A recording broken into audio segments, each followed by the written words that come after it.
पुण्यातला गुंड निलेश घायवळचा सख्खा भाऊ सचिन घायवळला गृहराज्यमंत्रींनी शस्त्र परवाना दिलेला आहे। होय, पोलिसांचा विरोध असूनही गृहराज्यमंत्री योगेश कदमांनी या घायवळला शस्त्र परवाना दिला।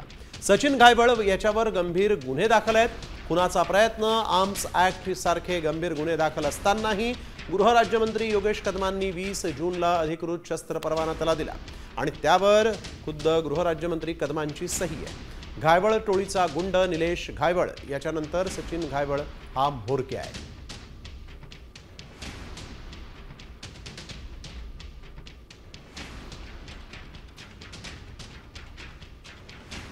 तर सचिन घायवळ नक्की कोण आहे ते आपण बघतोय। गुंड निलेश घायवळचा सख्खा भाऊ निलेश घायवळ नंतर घायवळ टोळीचा सचिन हा म्होरक्या आहे।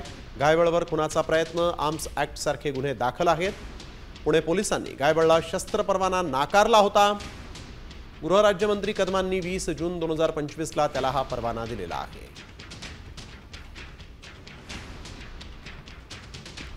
तर कदमांनी शस्त्र परवाना दिल्यानंतर त्यांच्या राजीनाम्याची मागणी आता ठाकरे सेनेने केली आहे। यावेळेस काँग्रेसने देखील गृहराज्यमंत्र्यांवर हल्लाबोल केला आहे। राज्याचे राज्यगृहमंत्री योगेश कदम यांनी ज्या पद्धतीने निलेश घायवळ या कुख्यात गुंडाच्या टोळीतील सतीश घायवळचा सशस्त्र परवाना, जो शस्त्र परवाना याच्यासाठी स्पेशल रेकमेंडेशन करून तो परवाना मंजूर केला, काय गृहमंत्री योगेश कदमांना गृहमंत्री म्हणून घेण्याचा अधिकार आहे का?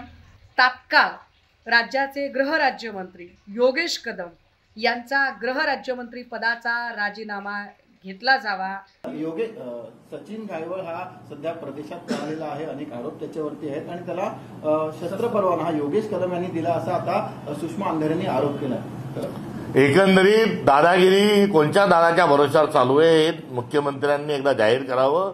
पुण्यातली गुंडागर्दी, मग ती कोयता गँग असेल, ससूनमधून पळालेले आरोपी असतील, या सर्वांमध्ये पुण्याच्या सभ्य सुसंस्कृत गावाचं वाटोळं जे आहे हे मुख्यमंत्री देवेंद्र फडणवीस यांच्या कारकिर्दीत सुरू आहे। आता isakal.com आहे देशातील नंबर 1 ची मराठी न्यूज वेबसाईट। प्रत्येक अपडेटसाठी isakal.com ला नक्की भेट द्या।